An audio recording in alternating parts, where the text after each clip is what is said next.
Hey guys, welcome back to my channel and thank you so much for watching. In today's video, I'm going to be showing you how I made this llama themed cake, so let's get right into it. I'm starting out with 3 6-inch cakes that I've leveled and cut in half, and I'm going to be stacking those up using my small offset spatula with some Swiss meringue buttercream. Once my cake is stacked up, I need to round off the top, so I'm taking my serrated knife and just going around the sides, just going slow. It's a lot easier to take more off than it is to put it back, so you don't want to make huge cuts for this step. The bottom 3 layers are going to be the neck area, and I want to slim those down, so I'm just cutting away a bit of a curve. You'll see that I'm keeping all of my cake scraps. You need those for later on, so make sure you're not chucking those away. This is what it looked like when I was done with the carving. Now I'm going to apply a thin layer of my buttercream all around the outside of the cake to lock in the crumbs, and then this is going to go in the fridge for about 25 minutes to chill.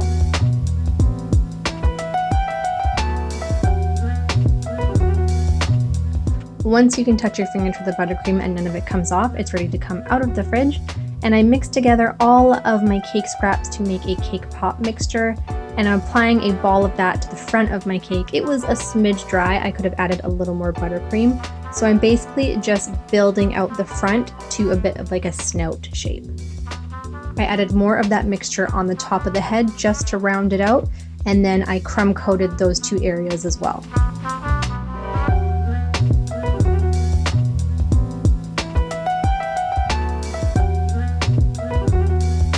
For the final ice, it does not need to be perfect. The only area I'm really concerned about being smooth is the front of the face, because that's the only part that's going to have fondant.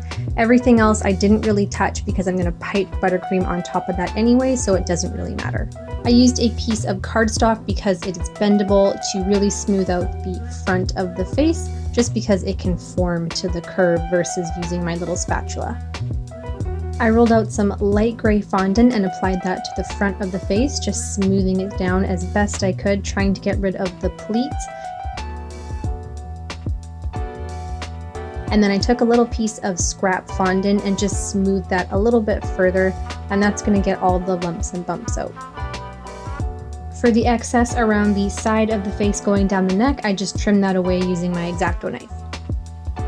I added a strip of white fondant going down the center of the face, and then just with my fingers tried to blend down the sides a bit. Not worried about the fondant overhanging on the top of the head, and it doesn't really matter how perfect the bottom of that strip is either, because it's going to be covered.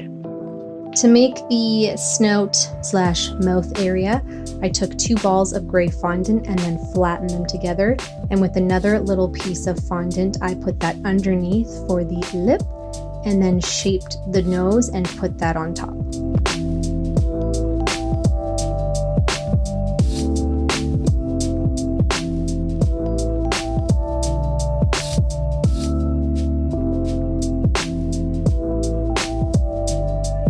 I attached that to the front of my face using a little bit of water. These pieces are a bit heavier, so if you find that they're not sticking, you can add a couple pieces of spaghetti in there, and that's going to hold them really nicely in place.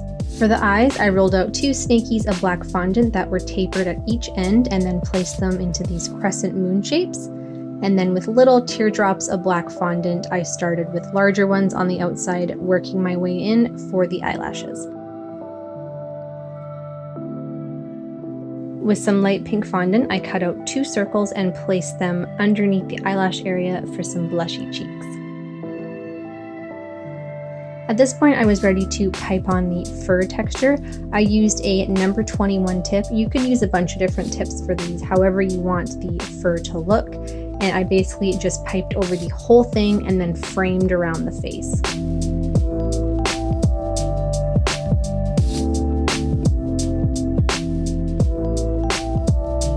For the coif of hair on top of the head, I used a closed star Wilton 2D tip, and I just piped on some rose-like shapes.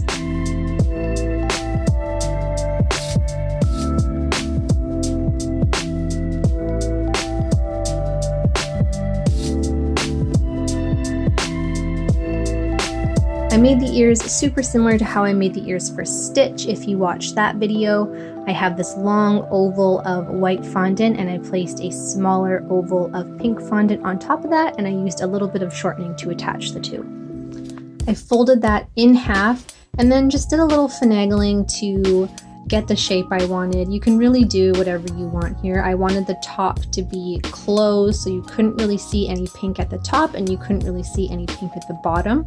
And then using my fondant tool, I just added a little bit of texture at the very tip of the ear.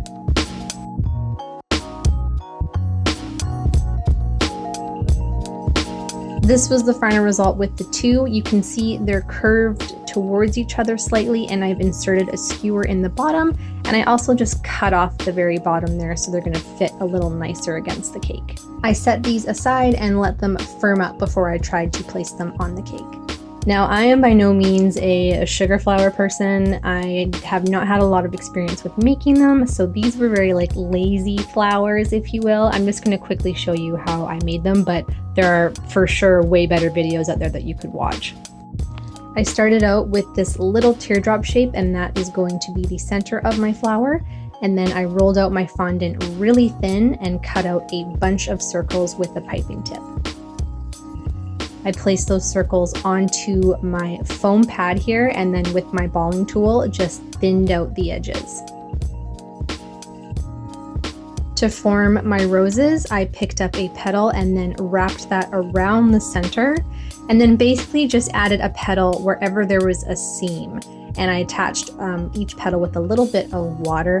Again, these are not amazing, but they did the job for this. You can make your flowers however big you want them, add more petals to make a bigger flower, add less petals to make a smaller one. I rolled out some light green fondant and then used my leaf cutter to stamp out a bunch of those. And then to make some berries, I have this purpley blue fondant that I rolled into balls and just used my fondant tool to indent the center of each one.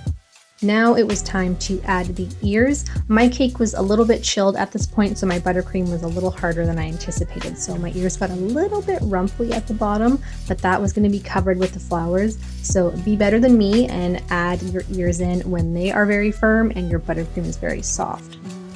And the last step was just adding the flowers, the leaves, and the berries. I just stuck my flowers right into the buttercream. If you want the extra support, you can put them onto a piece of spaghetti, or when you're initially making your flowers, you can put a piece of floral wire into the bud and that can attach it as well.